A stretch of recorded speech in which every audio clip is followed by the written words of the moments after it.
Welcome to the Author Roundup. This special segment of the Book Connection show features up-and-coming indie authors who sit down with us and talk about their recently released books. Join us as we chat with our next guest author.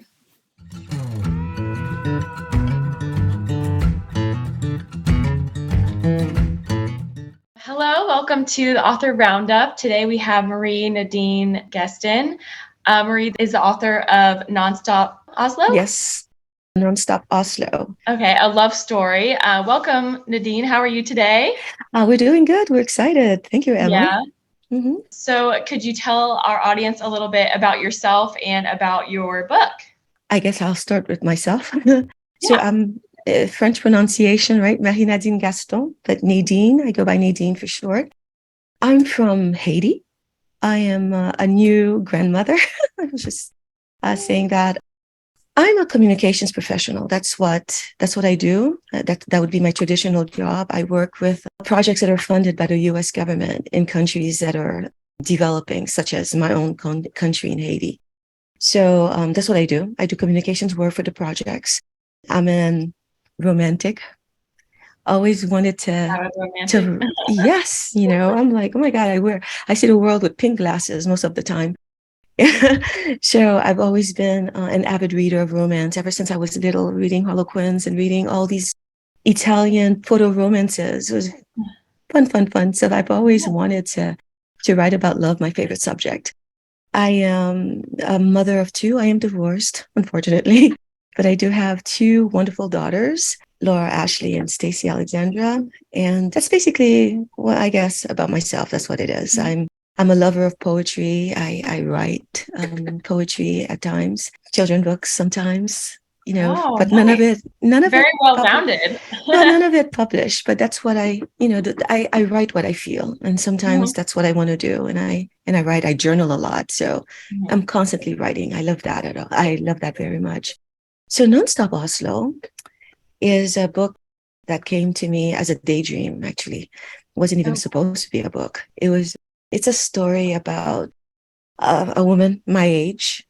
This is a divorcee who has been a fan of this famous rock. Well, it's not a rock band. It's a pop band. And she's been in love with the band and the lead singer for over 30 years. She's seen them in concert like 30 years before. And 30 years later, she decides that she wants to catch another concert. And she decides that since they'll be playing at home in Oslo, Norway, she decides that's where she'll go. And when she gets to Norway, something tells her that this trip is going to be life-changing for her. So she unexpectedly meets the man that she's been dreaming about for, over 30 years. And then the story goes off from there, And I have to say that like I am, she's had a failed marriage. So she does have a little bit of baggage that she has to deal with in meeting this new person. And the story takes off from there. And his story is, usually it's told the point of view of the woman. I mean, and the story is told that way. But there are parts of the stories where you get to know a little bit about Logan Anders, who is the name of the character. And my female character, her name is Vivienne. And so she meets Logan. And Logan himself has gone through some rough spots. Fame is not always, gold. It's because he is a human and he has his own personal life. And he has not had the most successful love stories either, So meeting Vivienne is quite a treat for him as well.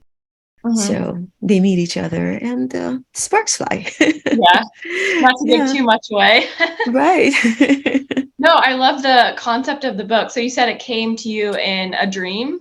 No, it was a daydream because actually it was my own fantasy because my favorite band in the world is from Norway. Wow. Yeah.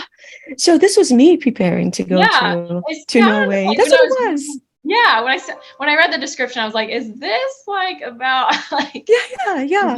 That's what it was because it wasn't meant to be a book. It was quite funny because I said, "Oh my gosh, I've always had this active imagination," and I said to myself, so I'm going to Oslo. What if I go? Because I did see them 30 years ago in Fort Lauderdale when I lived in Miami for a while. Oh, wow. And this whole trip was like, okay, so that band had broken up a few years before. Yeah. And I was so upset because their last show was in 2010, which was the year of a major earthquake in Haiti. And I had left Haiti with my girls who were, much younger at the time. And we were in Miami. And when I found out that AHA was having their concert in Oslo in December of 2010, I bawled, I cried. Because I'm like, oh my God, here they are, and they're ending it. And I can't even go.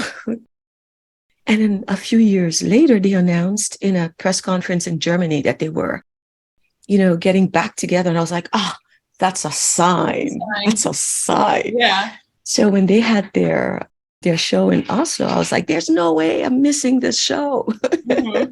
Oh my gosh. So I booked my ticket, booked my flight, my hotel reservation. I'm like, I'm going. And so I started fantasizing, what would it be like if I actually met them, And that's how it started. It was like a fantasy. And since I like writing, I'm like, well, if I don't write this down, I'm going to forget what I daydreamed. So I, grabbed my computer and I started pounding away and writing my fantasy. That's how it started. Oh, wow. That's so cool. Yeah, I feel like the main character is very relatable. Like that whole fantasy is very relatable, right? Yeah. Like, I mean, how I many feel of us, we dream about meeting. Idolized celebrities, whether it be an actor or member of a band, and just exactly what it would be like to meet them. Exactly.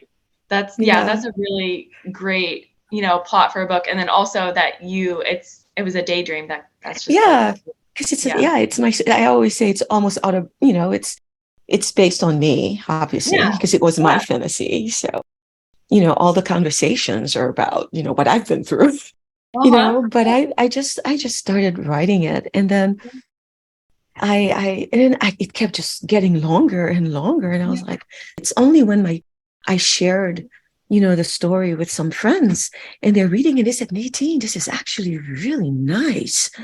You should consider publishing this.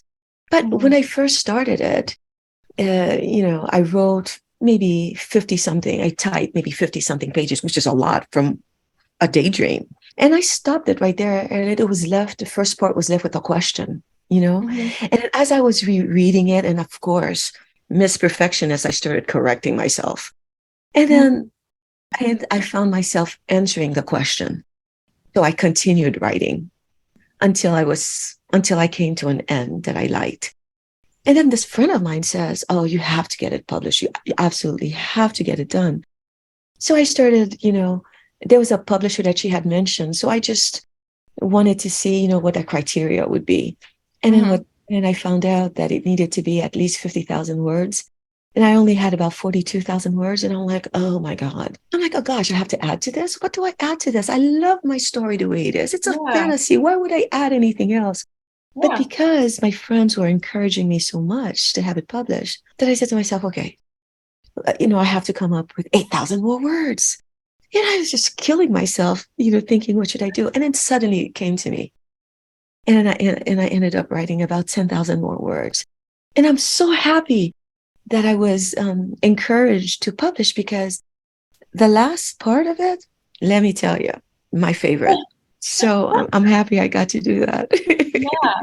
How long did it take you to finish the book, from start to end? So I guess including those 10,000 words. Okay, so I guess that would be, I started writing it in October 2015 because the concert was in April of 2016.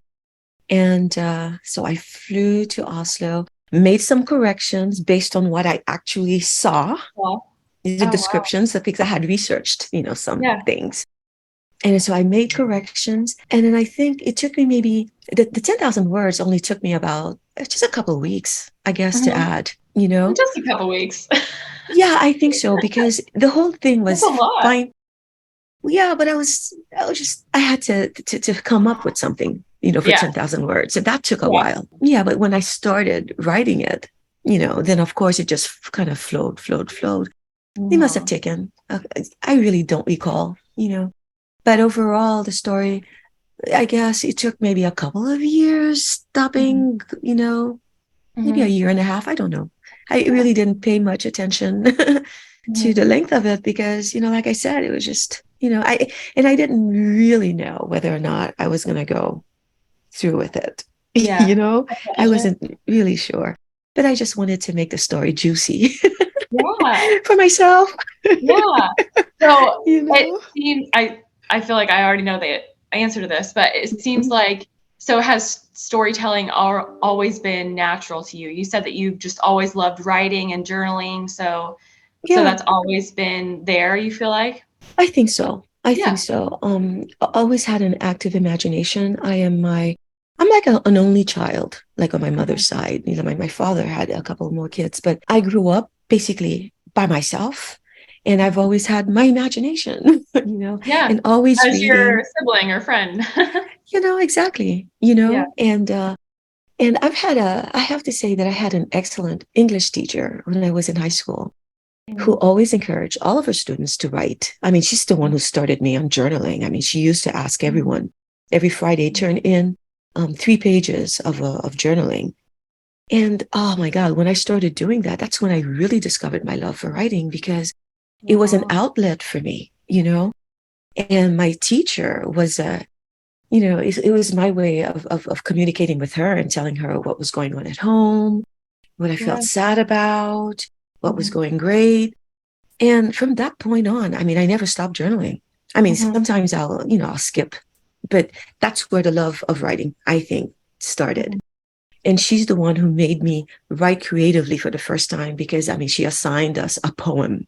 Everybody had to write a poem. We're like, we can't be forced to write a poem. You know what I mean? Have to be inspired for a poem.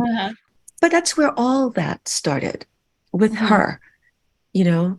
So I'm forever grateful to her name is Rita Maselli. I'm just, I have to plug her because Thanks, she's Rita. one of my favorite teachers. And I can honestly say that's where it started. Wow, yeah, I feel like that kind of sparks the idea like for writers to begin in general, right? Like you had a teacher who was like, okay, like you can do this, like you can write a poem, like you can journal and start. And then I feel like that's kind of the same for like writers who want to be authors, like just like start, just, Right, start writing and see where it goes. right.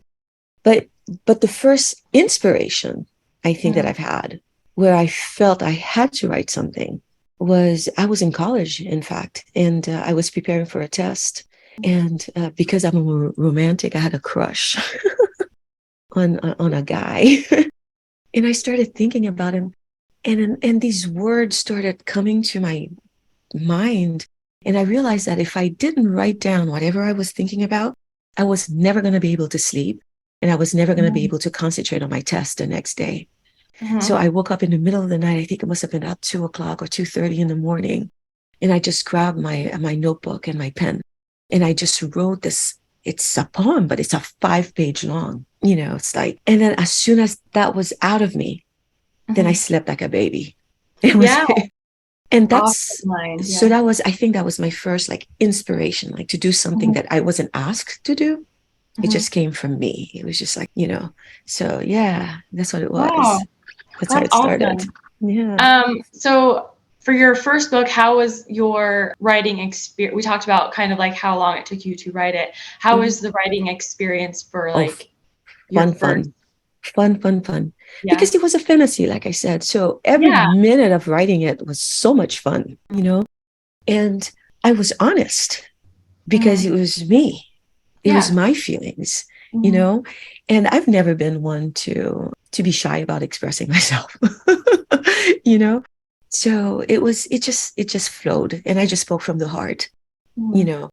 And even when I was going into deeply personal themes, because I'm an open person, I didn't mind sharing it with my friends.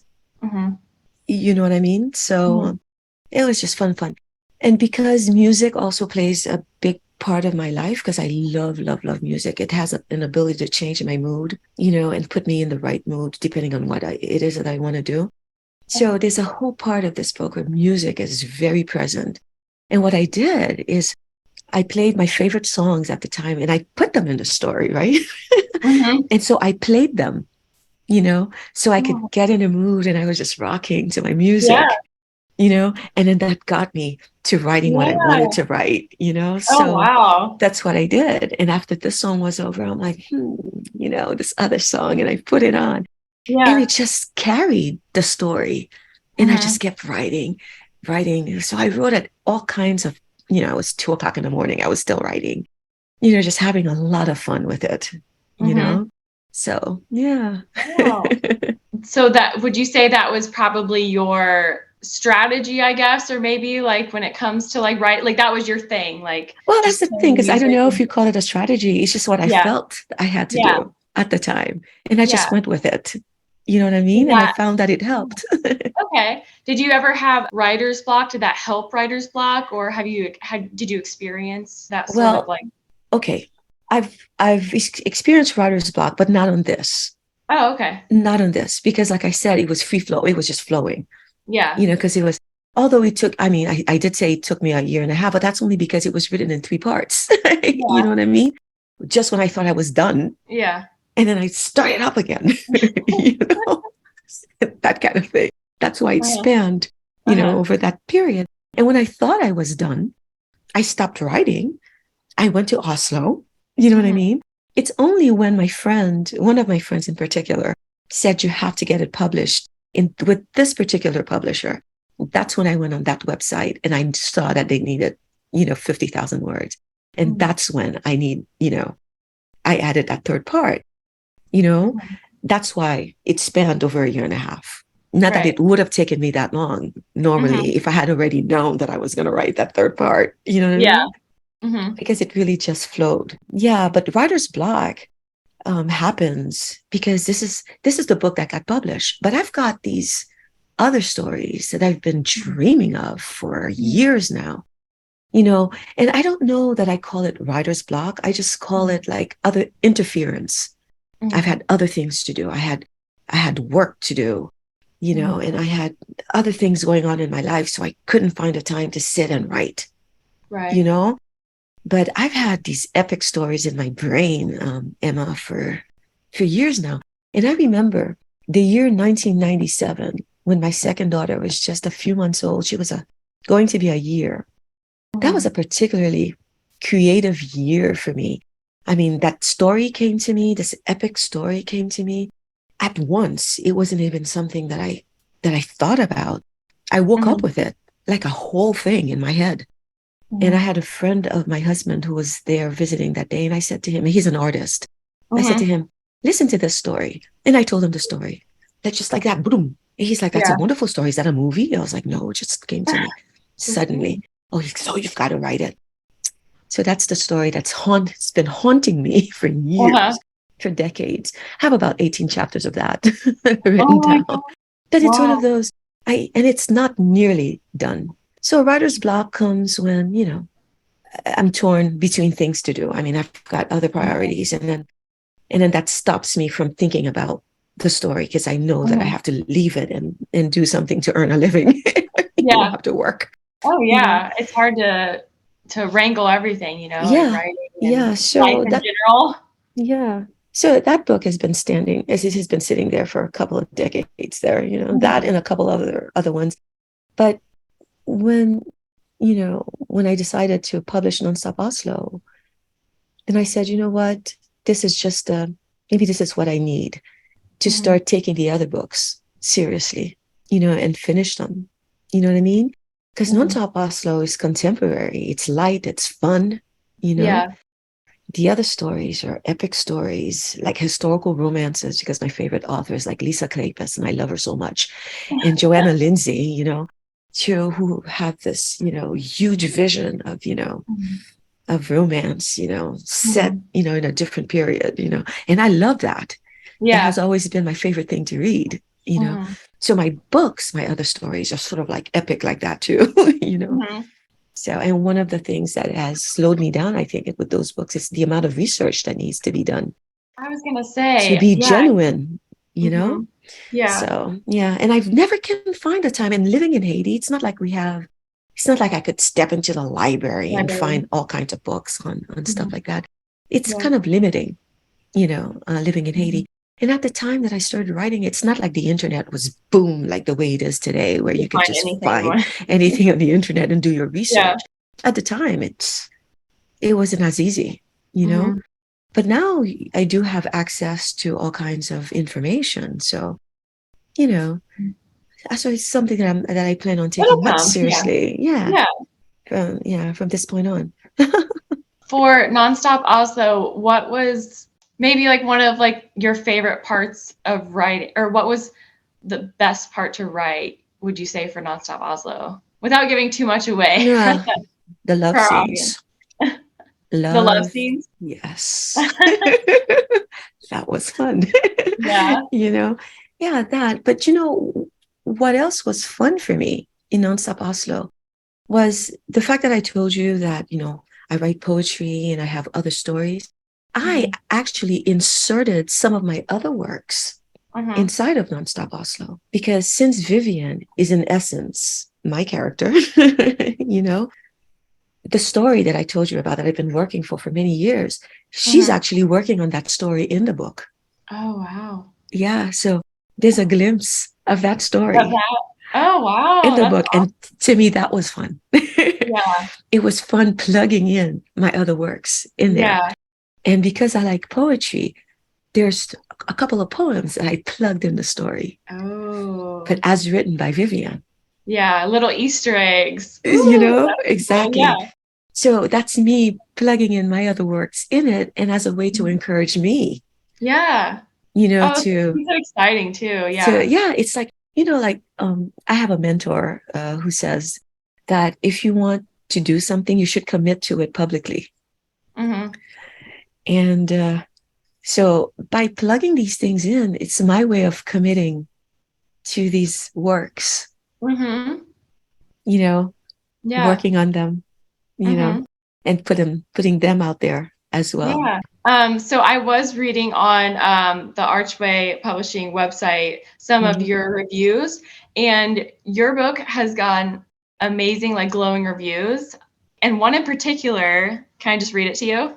Yes, of course. So one of them that I really liked about your book, the review about your book, and it said, "This is a must-read book. I just loved it. I fell in love with the epic couple and enjoyed their witty banter and chemistry. And the writing style, no words, just applause." Yeah. And I was like, oh my gosh, like that, like makes me want to read it. Like, so have you had like just amazing, well, it seems like your friends obviously were like, okay, you need to publish it. Like that's like a compliment in itself. Yeah. But have you had like a really nice review or like feedback or compliment about your book? Well, what kept me writing the story, because as I was writing my fantasy at home, I was sharing it with a couple of colleagues at work, and their reaction was so like, oh my God, you need to finish this. So I was like, every time I had like a few pages done, I would share, and one of the nicest comments that I had from one of my colleagues was, you know what, Nadine, you make me feel like, you make me dream, you make me feel like love is this attainable thing and that I can actually have it in my life. And it's no stress, and it's just beautiful that you've given me a gift. And that to me is the best comment that I've ever had, because I didn't expect. And another friend of mine, as she was reading it towards the end, she says, I couldn't stop my tears. I said, why would you cry? She says, because I was so moved. I was so moved. I was like, oh my God, I didn't know that it could impact people the way that it did. Because like I said, it was all about, me and my fantasy. But somehow it resonates with people, with some of my friends. And I figure if my friends feel that way, somebody else will feel the same way. Yeah. You know what I mean? Yeah. And that review that you just read, yes, I did read it. I was very happy. And I know the person who wrote that. Oh, really? Yeah. And I know she was one of the people who truly encouraged me. And when she bought it, And then she says, I'm leaving a review. I said, oh, please do, you know? Yeah. And yeah, so I'm very happy. And the book, I think I have a review on Amazon as well, but like I'm just starting the marketing of the book, you know, so it hasn't been, you know, it's not out there yet. Yeah. You know, it's out there without being out there, Yeah. you know. So, Well, I but mean, yeah, that's the, power of words. And that's like so encouraging too, just talking about a, review or just reviews and feedback. It kind of like brings me to my point about my next point about just writing and for authors to like finally finish their book, because the reward is so impactful. yeah, And can, help people, have an outlet, or can become someone's like favorite book. And like you, like, I guess we're like, responsible for that. Like you yeah. brought them like a sort of like happiness, like in their It's day. yeah, that's how I look at it, you know, Yeah. because I said, yeah, I just want to inspire people. I just want to make people smile.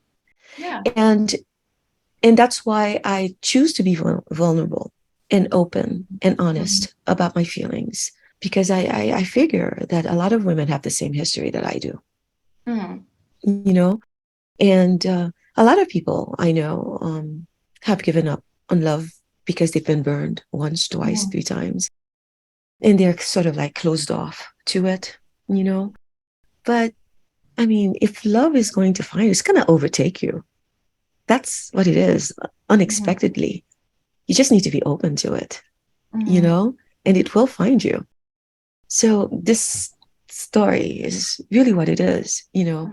When Vivienne goes to Oslo, it's not that she really thinks she's going to meet him. She's just going to a concert. Yeah. You know what I mean?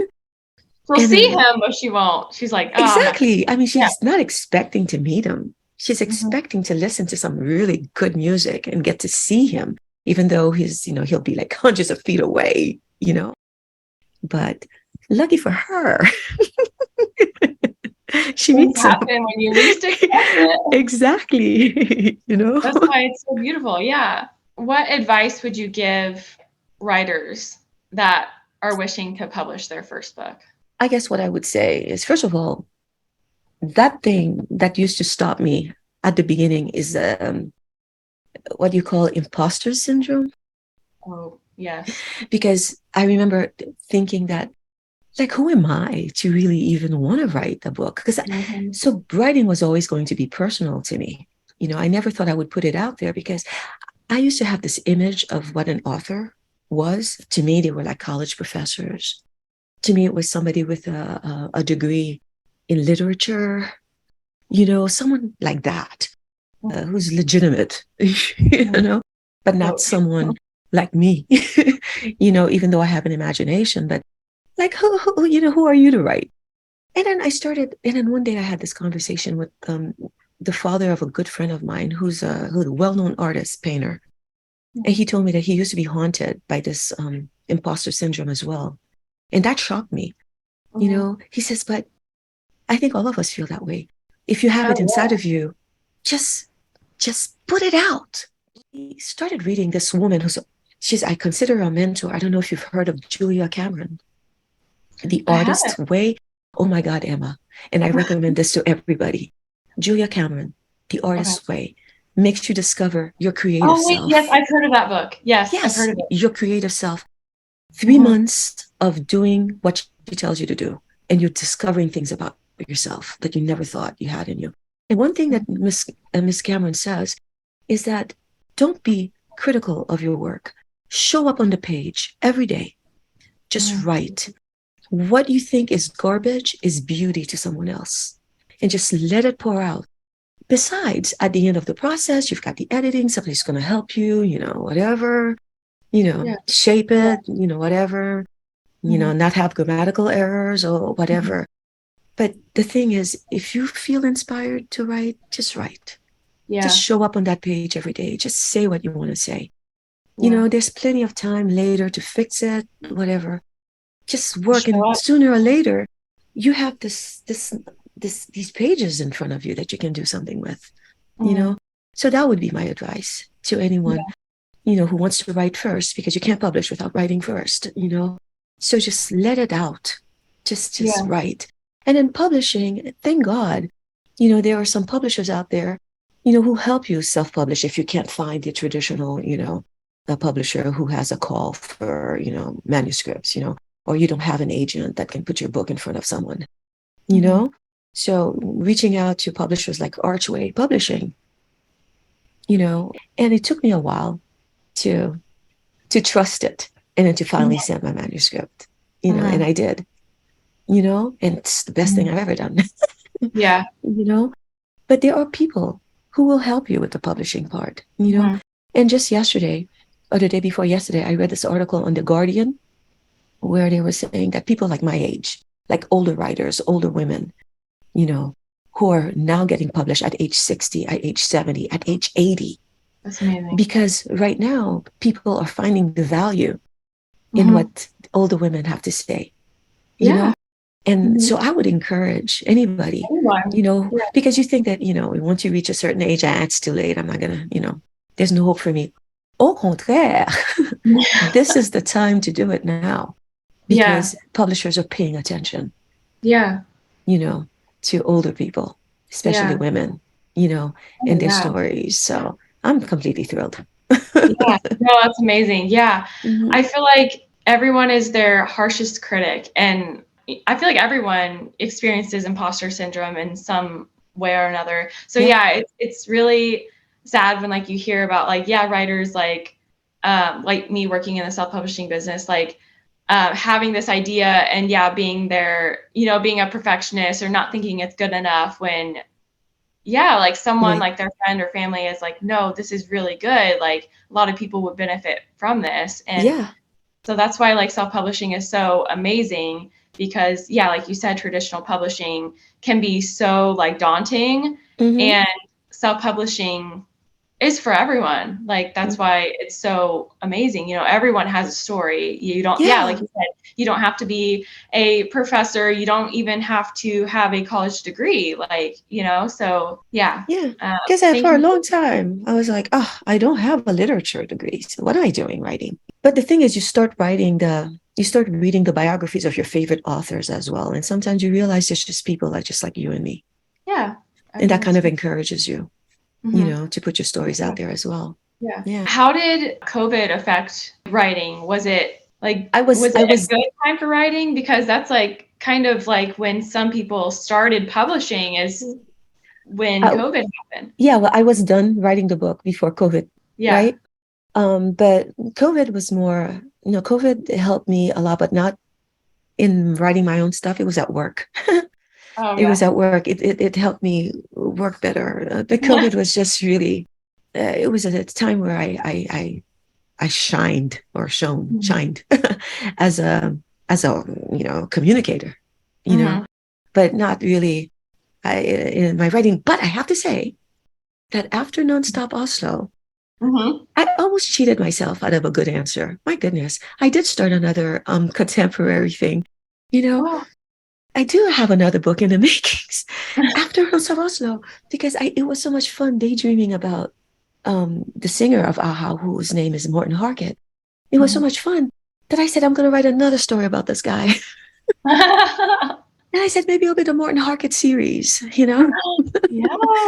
But of course, when I realized I was going to have it published, I changed all the names and I changed the band's name, but still kept AHA very present in the story, because I didn't want to cheat them out of it.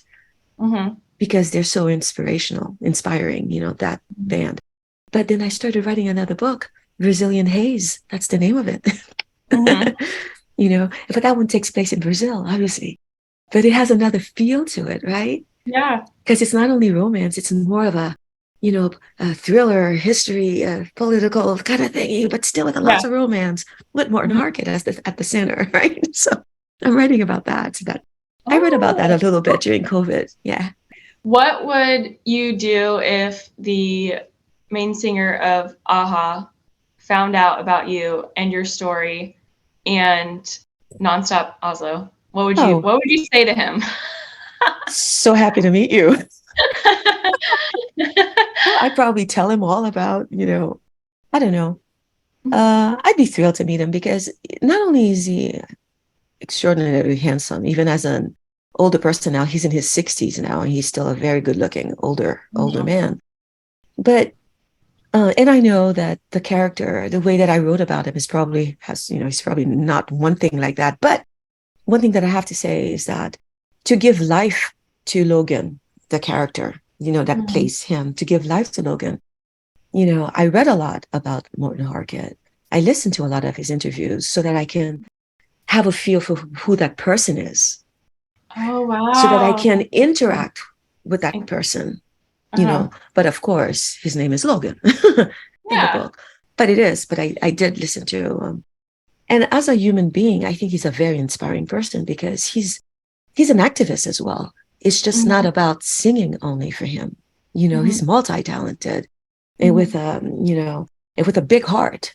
So I'd be thrilled to meet someone like that.